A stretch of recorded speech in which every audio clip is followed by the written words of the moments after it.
There are two major incidents in the seerah where a large number of companions encountered either the angel, being Jibreel alayhi salam, or the angels as a whole. The angels as a whole is the incident of Badr, of course, and we'll talk about the Battle of Badr. But the most famous hadith in Islam, and the most important hadith in Islam, is probably Hadith of Jibreel. According to many of the scholars, this hadith, which is known as the Hadith of Jibreel alayhi salam.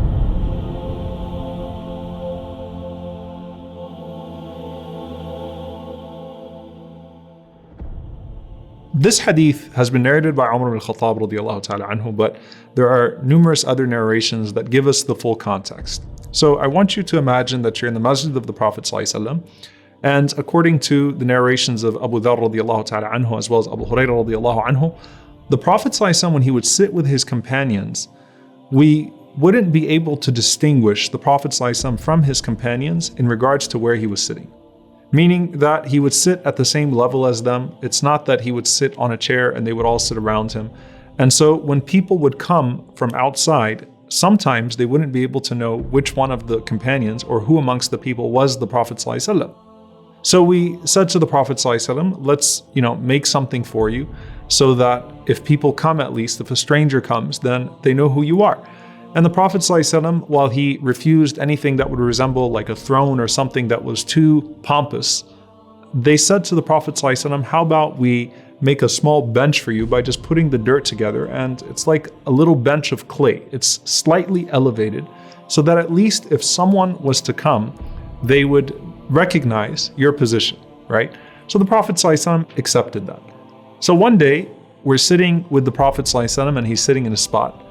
And suddenly a man comes amongst us, and he is the most handsome and the most good smelling. They said he had a scent of musk that they had ever smelled. I mean, a beautiful man comes to the Prophet ﷺ in this majlis amongst the people. Now they were used to being interrupted by Bedouins, right? This man looked very different. He had a different aura to him.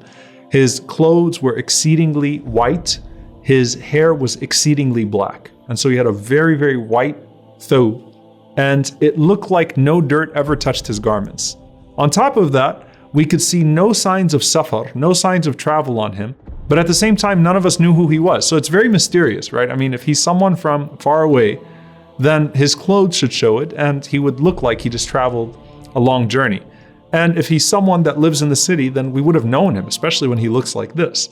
So we were very taken aback by his coming. And this shows you, by the way, that Jibreel alayhi salam would not just come in the form of dihya, right? Because if it was only dihya and if he was limited to that in any way, then that would have been the giveaway there, right? So he comes and he enters into the majlis of the Prophet ﷺ, and he stops at the edge and he says, Assalamu alayka ya Muhammad. Peace be unto you, O Muhammad sallallahu alayhi wa sallam. The Prophet ﷺ responds with salam, and he says, can I come closer to you, Ya Muhammad? And the Prophet ﷺ says, come close. He asks 3 times, can I come closer? The Prophet ﷺ says, come close, until eventually he comes right in front of the Prophet ﷺ, and he is sitting directly in front of him, his knees to the knees of the Prophet ﷺ, and he puts his hands on his knees. So he's looking directly at the Prophet ﷺ, very close to him, and he says, Ya Muhammad, tell me what Islam is. أخبرني عن الإسلام. So the Prophet ﷺ says what Islam is. He says Islam means to worship Allah and not associate anything with Him in that worship, to establish salah, to establish the zakah, to fast the month of Ramadan, and to perform the hajj when you are able to do so. And he then says, Sadaqt, you've told the truth. And so the Sahaba say, Ajibna minhu, yas'aluhu wa yusaddiquhu. Like, we were confused by that because he asked the Prophet ﷺ the question, and then he was the one that said, you have spoken the truth, as if he's quizzing him, as if he is testing him. So we found that odd as well. Then he says, tell me about Iman, tell me about faith. So the Prophet ﷺ says, to believe in Allah, to believe in the angels, to believe in the books, to believe in the prophets, to believe in the Day of Judgment, to believe in divine decree. And then he says, Sadaqt once again, you've told the truth. And then he says, and tell me what ihsan is. Tell me what excellence is. And he said, it is to worship Allah as if you can see Him. And even if you can't see Him, then you know that He sees you. And he says, you have spoken the truth. Sadaqt. Then he says, Ya Muhammad, sallallahu alayhi wasallam, tell me about the hour. So the Prophet ﷺ did not respond. He lowered his head, he didn't respond. So he said, again, tell me about the hour. The Prophet ﷺ did not respond. Then he asked him a third time, and he still didn't respond. The Prophet ﷺ then said, the one who is being asked does not know any more than the one who's asking the question. Okay?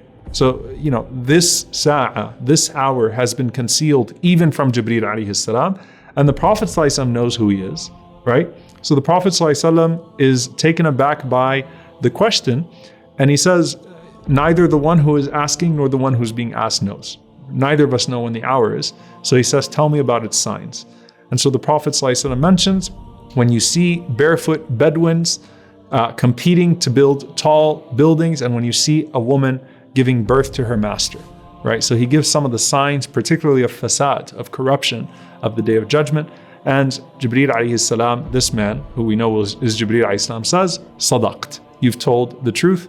And then he gets up and he goes away, and they looked in every direction and he was completely out of sight. He rapidly got up from the majlis of the Prophet ﷺ and he disappeared, and we looked in every direction and we couldn't find him. So anyway, this first and foremost, shows once again that Jibreel alayhi salam could take the form of others, not just Dihya radiallahu ta'ala anhu when he came in human form.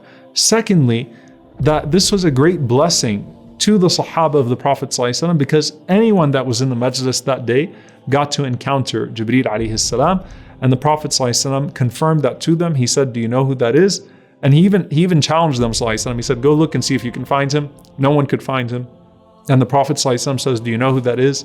And he said, that is Jibreel alayhi salam coming to teach you your religion. Coming to teach you your religion. And what the ulama say is that there are 4 types of questions, right? So this was the questioning of Jibreel alayhi salam. They say there are questions that are ittiham. It's accusations, right? Did you really do this? Did you really do that? Then there are questions that are called istifham, questions where you're trying to understand something yourself. Raf'ul jahli an nafsik, that you're trying to remove ignorance from yourself. And then there are questions that are ta'lim, education in general, right? So to increase your knowledge of something. And then there are questions that are called su'alat jibra'iliyya, questions like the questioning of Jibreel alayhi salam, which is raf'ul jahli an ghayrik, to remove ignorance of someone else. You ask a question that you know the answer to in hopes that those who are listening will understand and they will be educated as a result. So subhanAllah, Jibreel alayhi salam, and of course Allah sends Jibreel alayhi salam, Jibreel alayhi salam is making the scene here, right? And this is going to be an unforgettable incident to the people. And the beauty of that is that what did Allah send him to in this unforgettable scene? Was it just some miracle that takes place? No, it was the fundamentals of the religion that would then be solidified in the memory of the people. And subhanAllah, this goes on to become, as a result of that incident, the most important hadith in Islam. And so mission was certainly accomplished.